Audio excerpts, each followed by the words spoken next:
어제 말씀을 통하여서 사도는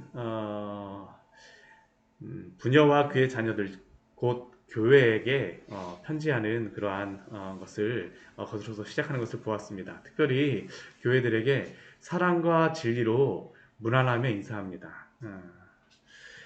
진리 없는 사랑도 또한 사랑 없는 진리도 불완전한 것으로 교회는 반드시 이 사랑과 진리의 두 기둥 위에 서 있어야 됨을 사도는 권면하는 것이라고 할 수 있습니다.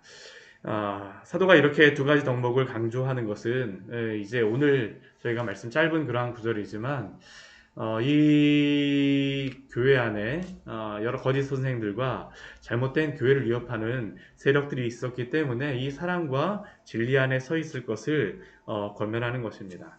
특별히 오늘 말씀을 보게 되면 미혹하는 자라는 자가 있음을 우리에게 말씀하는 것으로서 시작하고 있습니다. 미혹하는 자가 세상에 많이 나왔나니, 미혹하는 자가 세상에 많이 나왔다라고 말씀합니다. 이 미혹하는 자, 특별히 초대교회 시대에 영지주의의 그 영향력이 점점 강해지고 있었기 때문에 이 미혹하는 자들이 그 주변에 굉장히 많았습니다. 그런 가운데에서 사도가 이 미혹하는 자가 누구인가를 오늘 7절 말씀을 보게 되면 이렇게 말씀하고 있습니다. 이는 예수 그리스도께서 육체로 오심을 부인하는 자라. 이 미혹하는 자에 대하여서 이 시대에 강조하고 있는 사도의 그러한 기준은 무엇이냐 하면 이 미혹하는 자는 예수 그리스도께서 육체로 오심을 부인하는 자. 우리는 예수 그리스도가 육체로 오심을 부인하는 자라는 그러한 것을 듣게 되면 아니 이게 도대체 무슨 미혹하는 의미가 있을까라고 생각되기도 합니다. 이것이 무슨 중요한 그러한 의미가 있기에 이것을 강조할까? 사실 이것은 예수님의 신성과 인성의 부분에서 예수님의 인성을 부인하는 자라는 것을 의미합니다. 예수님에 대하여서 우리가 신학적으로 보게 되면 예수님이 신성도 계시고 인성도 계시다는 것을 말씀합니다. 왜 이 두 가지 것을 우리가 강조할까요? 신학교에 가게 되면 이 신성과 인성에 대하여서 예수님에 대해서 기독론이라는 그러한 학문을 통하여서 배우게 됩니다. 예수님의 이 신성과 인성을 왜 강조합니까? 이것이 바로 예수 그리스도가 우리에게 나타나신 그리고 우리에게 보이신 그 복음의 핵심을 나타내고 있기 때문입니다. 그냥 단순히 신성과 인성이 있으세요. 이것을 이야기하는 것이 아니라는 것이죠. 이게 예수님이 반드시 인성이 있으셔야 되는 것은 왜 강조가 돼야 됩니까? 그것은 예수님이 우리의 죄를 사하시기 위하여서는 우리의 죄를 해결하시기 위해서는 반드시 육체를 가지고 이 땅에 오셔야 된다는 것을 의미합니다. 우리가 히브리서 말씀을 보게 되면 히브리서 말씀 우리가 올해에도 보았었는데요. 이 히브리서의 말씀을 보게 되면 이 레위기의 말씀을 강조하고 있습니다. 제사법에 대하여서 이 히브리서 말씀에서 강조를 합니다. 근데 이 히브리서 말씀에서 예수님의 이 제사법에 대해서 강조하는 이유가 무엇일까요? 우리 죄사함을 받으려면 피 흘림이 없은즉 죄사함이 없다라고 말씀합니다. 피를 흘리지 않게 되면 죄사함이 없습니다. 그래서 구약시대에는 반드시 하나님 앞에 예배를 드리러 온다라고 하는 그러한 의미는 그냥 성경책 들고 오는 것이 아니라 재물을 가지고 반드시 왔습니다. 왜 그럴까요? 죄의 문제를 해결하기 위함입니다. 우리가 이 재물을 가져왔을 때 이 재물을 바치는 사람들이 하는 그러한 행위 중에 한 가지가 무엇이냐면 바치는 재물 위에 머리에다가 안수를 하라고 이야기합니다. 왜 안수를 합니까? 명복을 빌어주는 걸까요? 그런 의미가 아닙니다. 이 재물 위에다가 안수하는 이유는 내가 지난 시간 동안 지었던 그런 모든 죄가 이 재물에게 전가된다라고 하는 그 의미가 있습니다. 그리고 이 재물은 그 재물을 바치는 사람의 그 죄를 짊어지고 죽게 되어지는 게 바로 이 재물의 역할입니다. 그리고 그 피를 가지고 어디로 갑니까? 성소로 들어가고 지성소에 들어가서 그 대속죄일 같은 경우에는 그 언약궤에 있는 속죄소 위에 피를 뿌리게 되어집니다. 하나님께서 그 사람의 죄를 보시는 것이 아니라 그 사람이 바친 그 제물의 피를 보시고 그 죄를 용서하신다라는 게 바로 이 제물의 그 피를 바치는 이유입니다. 왜 예수님이 이 땅에 오셨습니까? 우리의 죄를 해결하시기 위하였습니다. 그리고 예수님이 이 땅에 오셔서 그리스도가 되어주신다는 의미는 바로 제사장이 되어준다는 의미입니다. 제사장이라는 의미는 무엇입니까? 예수님의 제사장직은 구약의 제사장하고 다릅니다. 구약의 제사장은 그 이 제물을 바치는 것, 하나님 앞에 드리는 그런 역할이지만 예수님의 제사장직은 예수님께서 제물도 되신다는 의미가 바로 예수님의 제사장의 의미가 있습니다. 예수님이 직접 제사장이기도 하시지만 스스로 제물도 되어주셨어요. 그러면 제물이 되시기 위해서는 어떤 역할을 하셔야 됩니까? 피를 흘리셔야만 되죠. 피 흘림이 없은즉 사함이 없다라고 하는 이 히브리서의 말씀은 구약의 제물에만 해당되는 것이 아니라 이 세상 모든 그를 믿는 모든 자의 죄를 해결하시기 위해서는 예수님이 반드시 피를 흘리셔야만 된다는 것을 의미합니다. 그래서 예수님께서는 우리의 죄를 해결하시기 위해서 육체를 가지고 이 땅에 오신 줄 믿으시기 바랍니다. 그것이 바로 오늘 사도 요한이 사람들에게 이야기하는 것이죠. 그 시대의 영주주의자들은 전에도 말씀을 드렸지만 그들은 영은 거룩하고 육신은 죄악되다라고 이야기를 했습니다.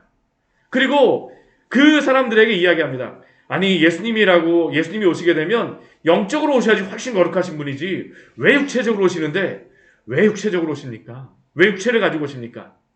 우리의 죄를 담당하시기 위하여서 육체를 가지고 오셔서 우리의 죄를 위하여 피를 흘리심으로 우리의 모든 죄가 주홍 같은 그러한 모든 죄가 하얗게 솜털과 같이 변한 줄 믿으십시오.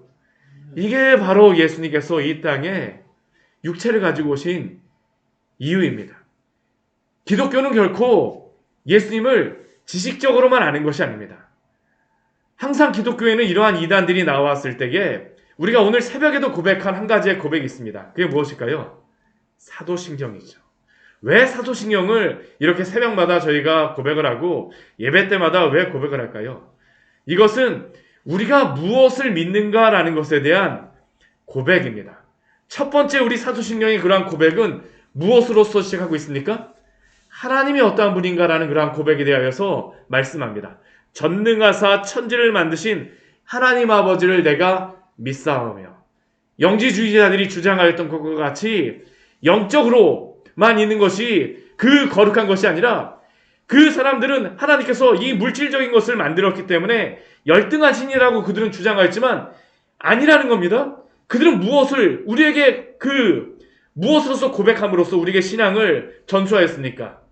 전능하신 하나님께서는 이 천지를 만드신 모든 것의 주인이시다라는 것을 우리에게 신앙의 고백으로서 알려주고 있는 게 바로 이 첫 번째 사도신경의 고백이죠. 하나님에 대한 고백입니다. 우리가 무엇을 믿는가? 그 다음에 나오는 그러한 고백이 무엇입니까? 예수 그리스도에 대한 고백이죠. 그 외아들 우리 주 예수 그리스도를 믿사오니 하나님의 외아들 예수 그리스도. 그런데 하나님의 외아들 예수 그리스도라고 그래갖고 영적으로만 오셨다가 그냥 가신 것이 아닙니다. 그때의 사람들은 영적으로 오신 분, 십자가에 달리신 것도 그 영적으로만 실제인 것처럼 보이는 그러한 의미라고 하였지만 그게 아니라고 이야기를 합니다. 하나님의 외아들로 오셨다라는 것은 외아들로서 그냥 영적으로 오신 것이 아니라 그 뒤에 보면 무엇이라고 말씀합니까?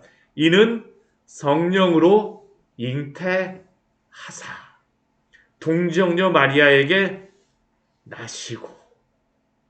이게 강조되는 이유가 무엇이겠습니까? 예수님이 육체로 오셨다라는 것을 우리에게 알려주는 것입니다. 그들이 신앙으로 고백하고 있는 것입니다. 우리가 예수님을 믿는다는 것은 무엇일까요? 단순히 성경의 활자에만 기록된 것을 믿는 것이 아닙니다. 예수님의 역사적인 사실성을 우리는 믿고 고백하는 것입니다. 육체로 오신 예수 그리스도, 그분께서 2000년 전에 오셔서 무엇을 하셨습니까? 우리의 모든 죄를 다 담당하시고 해결하신 줄 믿으시기 바랍니다. 왜 예수님이 하나님의 아들이셔야만 됩니까? 인간으로서 사람의 죄를 감당한다라고 했을 때에 우리가 다른 우리나라에서는 별로 그렇게 하지 않지만 미국 같은 곳에 가면 보석금을 내고 빠져나오지 않습니까? 누가 돈으로서 무엇을 해결한다라고 값을 치른다라고 하는데 그것은 어느 정도의 양을 그 죄에 대한 양을 대신하는 겁니다. 그런데 이 세상 모든 그를 믿는 모든 자의 죄를 담당하시기 위해서는 한 사람의 값으로 모든 사람의 죄를 감당할 수가 있습니까? 감당할 수가 없습니다. 단순히 이 세상에 있는 그러한 사람들만이 아닙니다. 이 땅에 처음으로 왔던 사람부터 마지막 때에 이르는 모든 사람까지 그를 믿는 모든 자의 죄를 그 죄를 담당하시기 위해서는 사람으로서는 이 죄의 해결이 되어질 수가 없습니다. 오직 누가 오셔야 될까요? 하나님의 독생자이신 예수 그리스도 신성을 가지신 그분이 오셔야지만 우리의 모든 죄의 값을 담당하실 수가 있습니다. 이게 바로 예수님께서 신성으로 또한 인성을 가지시고 오신 이유입니다. 오늘 사도 요한이 우리에게 미혹하는 자가 세상에 많이 나오더니 이는 예수 그리스도께서 육체로 오심을 부인하는 자라라고 하는 것은 단순히 우리에게 지식으로 말씀하는 것이 아닙니다.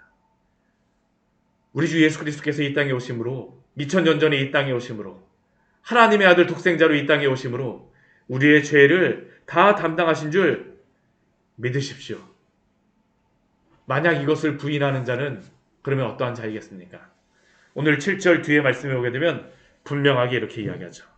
이런 자가 미혹하는 자요 또한 누구입니까? 적 그리스도니.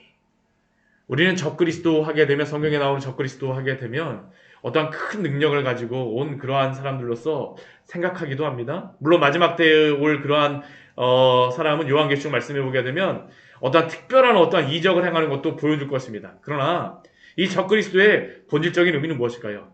그리스도를 대적하는 자입니다. 그리스도의 진리를 부인하는 자입니다. 육체로 오심을 부인하는 자입니다. 예수님의 신성과 인성을 부인하는 자가 바로 적그리스도임을 믿으십시오. 그래서 교회는 항상 무엇 위에 서 있어야 됩니까? 진리 위에 서 있어야 됩니다. 이러한 진리를 벗어나서 교회가 있을 수가 없습니다. 그냥 예수님 믿으세요? 아닙니다. 우리가 믿는 분이 누구인가? 우리의 죄가 어떻게 해결되어지는가? 복음이 무엇인가라는 그 진리 위에서 교회는 반드시 서야 됨을 기억하시기 바랍니다. 교회는 항상 진리 위에 서 있는 곳이 바로 교회임을 기억하십시오. 그래서 이 요한 1서의 말씀은 진리를 강조하는 것이 바로 여기에 있습니다.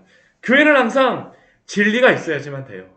진리 없이 교회가 있을 수 없음을 기억하시기 바랍니다.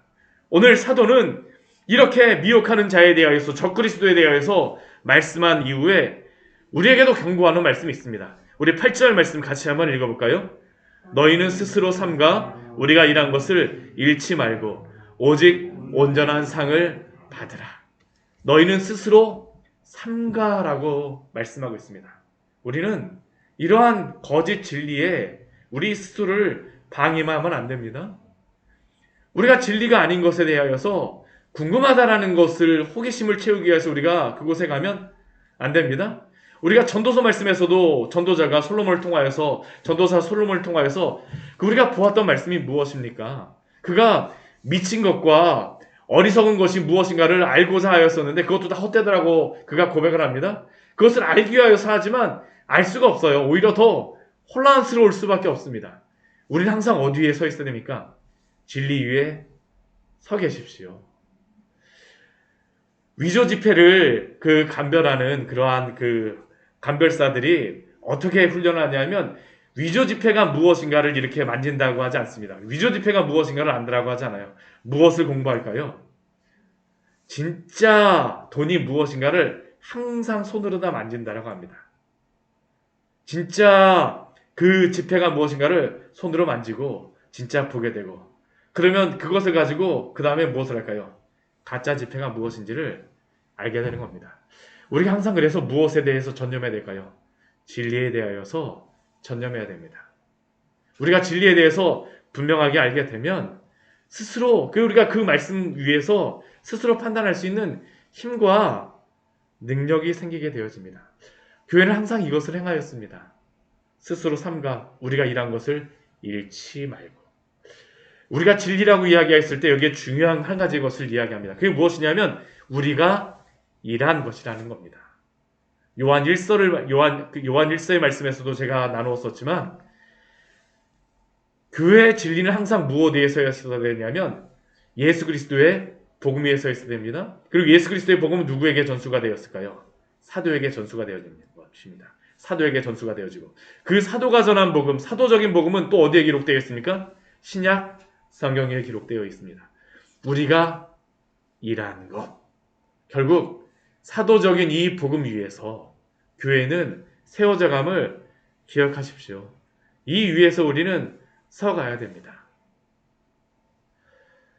그러나 이 사도적인 복음이 아니라 그것을 우리 9절 말씀에 오게 되면 지나쳐 그리스도의 교훈에 거하지 아니하는 자, 지나쳐서 이 복음을 넘어가서 더 무엇인가를 붙이려고 하면 그것이 무엇이 됩니까?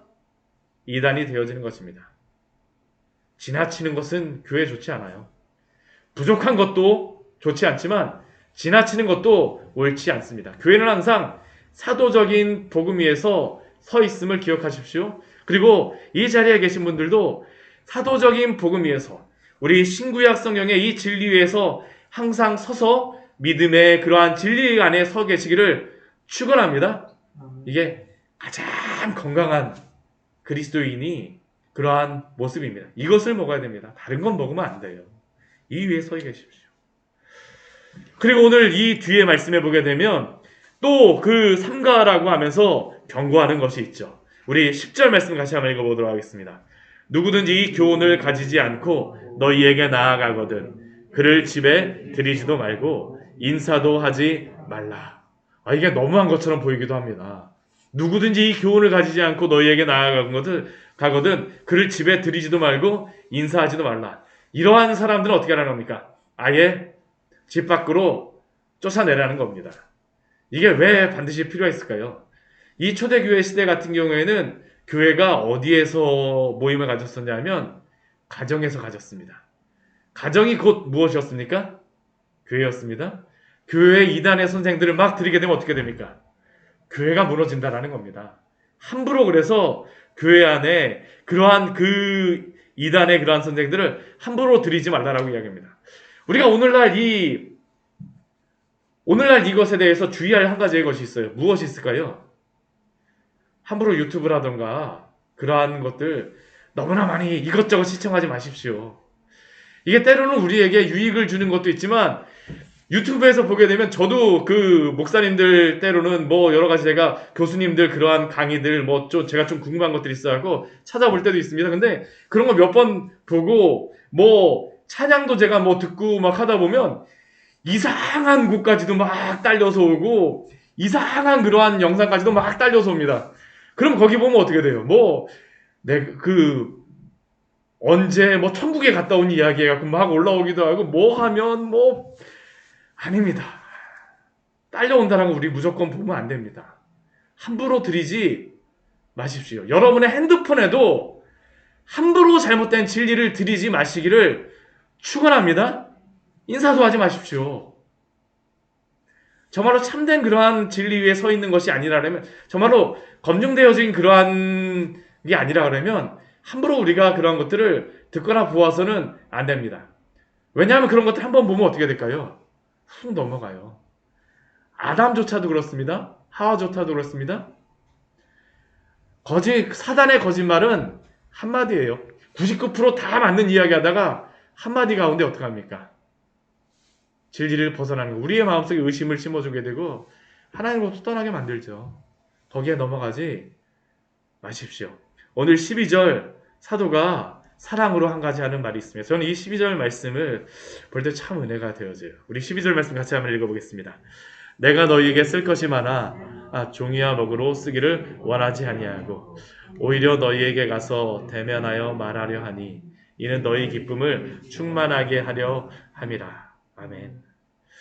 우리 지금 이 요한일서의 말씀을 기록하는 이 사도 요한이 이 요한이서의 말씀을 기록할 때가 AD 90년 후반쯤이라고 생각을 합니다. 그러면 사도 요한의 나이가 어느 정도냐면 90이 넘었을 때라고 생각이 되어집니다. 근데 사도가 무엇이라고 기록을 하고 있냐면요. 너희에게 쓸 것이 많으나 종이와 먹으로 쓰기를 원하지 아니합니다. 그럼 어떻게 그 소식을 전합니까? 오늘날 같으면 카톡으로도 보낼 수 있고 뭐 메일로도 보낼 수 있고 전화로도 할 수 있지만 이때는 방법이 없어요. 종이로도 쓰지 않겠다라고 합니다. 어떻게 합니까? 너희에게 가서 대면하여 말하려 하니. 사도의 사랑이죠. 진리는 항상 무엇과 같이 갑니까? 사랑과 함께 간다라는 것을 우리에게 말씀합니다. 교회는 진리로만 서 있을 수가 없습니다. 성도에 간의 그러한 교제는 진리 안에서만 있지 않아요. 사랑 위에서 또한 진리를 붙잡고 또한 진리 위에서 사랑하며 함께하는 공동체가 바로 교회입니다. 사도를 통해서 우리에게 이것을 보여주고요. 예수 그리스도가 바로 우리에게 진리를 선포하시고 또한 그 사랑을 보여주셨음을 기억하시기 바랍니다. 오늘도 이 은혜 안에 진리와 사랑 위에 굳건하게 서시기를 축원합니다. 같이 기도하도록 하겠습니다. 하나님 아버지, 오늘 말씀을 통하여